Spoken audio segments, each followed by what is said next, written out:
I'm going to be showing you a simple trick that will solve this question in no time. So what is the trick? Now notice 12x. I believe that is the biggest amount here, right? So 12x. Now I'm going to be making what we have here to be the same as 12x.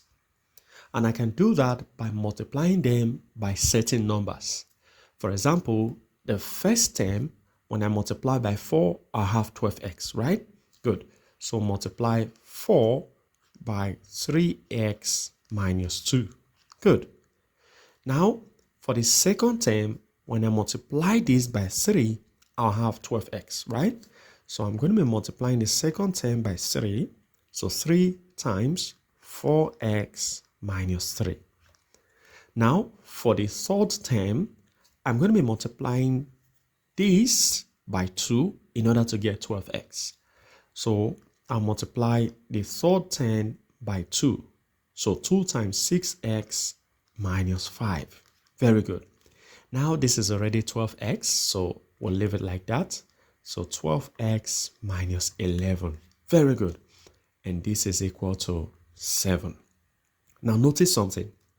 We multiply the left-hand side by 4, 3, and 2. So in order to balance the equation, we also have to multiply the right-hand side by 4, 3, and 2. Very good. Now, let's open up the brackets. So 4 times 3x is 12x. Minus 4 times 2 is 8. Very good. And then 3 times 4x is 12x. Minus 3 times 3 is 9. Times, now 2 times 6x is 12x. Minus 2 times 5, that is 10. Good. And then this is just like that, 12x minus 11. And this is equal to 7 times 4 times 3 times 2 is 168. Now, to make our equation easy, all we have to do is to introduce substitution. We can say let 12x be equal to n, right? Good. So I'm going to be rewriting this. So we have n minus 8. That will become our first term. Our second term becomes n minus 9. Our third term becomes n minus 10. And then the fourth term becomes n minus 11. And this is equal to 168. Now notice the left-hand side. It has a pattern. N minus 8, n minus 9, n minus 10, and n minus 11. Whenever we have an expression like this, what works is we pair the first term with the last term and then pair the middle terms together. So let's rearrange. So this becomes n minus 8 times the last term, n minus 11. Now pair this middle term, n minus 9 times n minus 10. Good. Oh, this is n. And this is equal to 168. Now let's expand the first two terms. So n times n is n squared. Now, negative 8, negative 11 gives negative 19. So we're just going to pair n to this. And then negative 8 times negative 11 is plus 88. Very good. Now let's multiply these last two terms together. So this becomes n times n is n squared. So watch, negative 9, negative 10 is also negative 19. Let's pair n to this. So negative 9 times negative 10 is positive 90. Very good. And this is equal to 168. Has a middle number missing. So we have 88. After 88, we have 89 before 90, right? Good. So we're going to be making use of this middle number. So let's watch. So this is n squared minus 19n. Now, plus, make use of this middle number. 89 minus 1 gives 88. You see that? That is it. Now, times, we do the same thing here. N squared minus 19n. Now, use the middle number plus 89. When I add 1, it gives 90. So 89 plus 1 is 90. Good. And this is equal to 168. Very good. Now, there is something I want you to take note of. Whenever we have an expression as, for example, x minus y times x plus y, this is difference of two squares, which is x squared minus y squared, right? Good. And this is what is happening here. So we can see that the whole of this expression minus 1, the same expression here plus 1. That means written like this, we're going to take the expression, which is n squared minus 19n plus 89. We'll square the expression, and then minus the other expression is 1, right? So minus 1 squared. And this is equal to 168. Now, let's add 1 to both sides. So I'll add 1 to the left, I'll add 1 to the right, so that we have this expression, which is n squared minus 19n plus 89, all raised to power 2. And then negative 1 plus 1 is 0. And this is equal to 168 plus 1 is 169.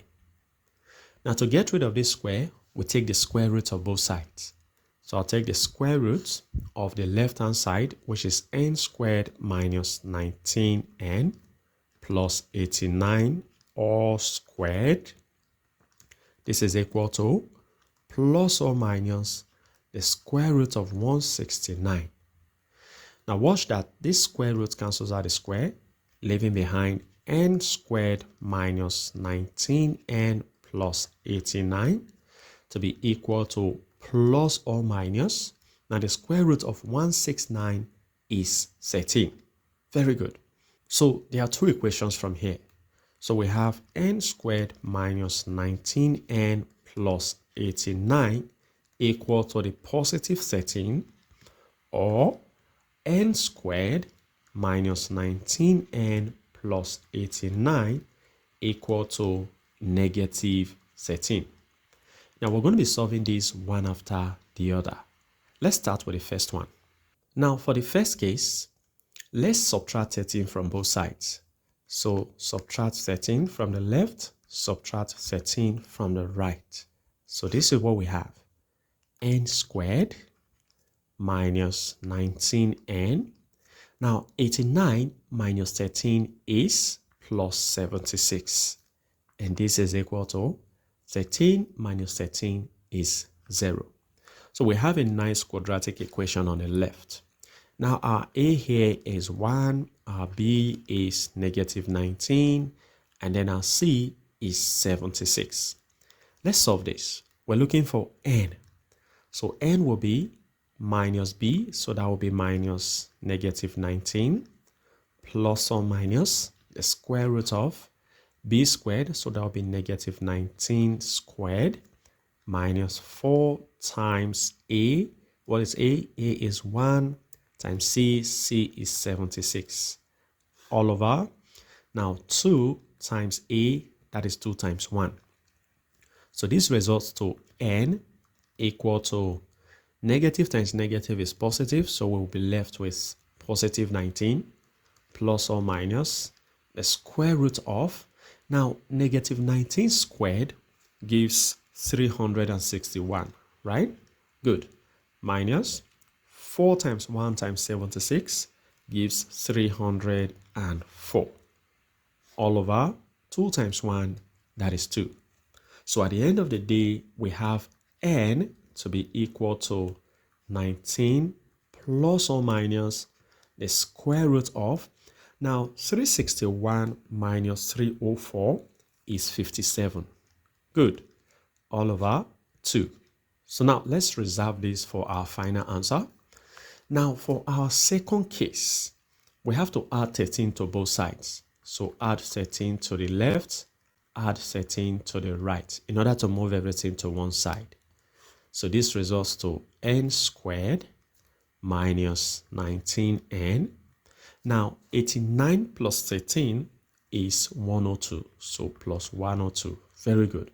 And this is equal to negative 13 plus 13 is 0. Now let's try this equation to see if we're going to be having real number instead of complex number. So using discriminant, so discriminant is equal to b squared minus 4ac. So this is equal to b squared, so that will be negative 19 squared minus 4 times a. What is a? A is 1 times c. C is 102. So this results to negative 19 squared is 361 minus 4 times 1 times 102 gives 408. That is it. Now notice that the discriminant from here is negative because 361 minus 408 gives a negative value. So we're going to be abandoning this. So let's work with just this one. Now let's recall we're looking for the value of x. Now to get the value of x, remember our substitution. We said let 12x be equal to n. So let's substitute n here so that we find our value for x. So let's recall that we said 12x is equal to n. So in order to get our x, all we have to do is to divide both sides by 12, right? So divide the left by 12, divide the right by 12. So 12 divided by 12 is x. So this is equal to, now I can rewrite this as 1 all over 12 times n because we have to substitute n. So now let's substitute n. So x is equal to 1 all over 12 times, now what is our n? Our n is 19 plus or minus the square root of 57 all over 2. Very good.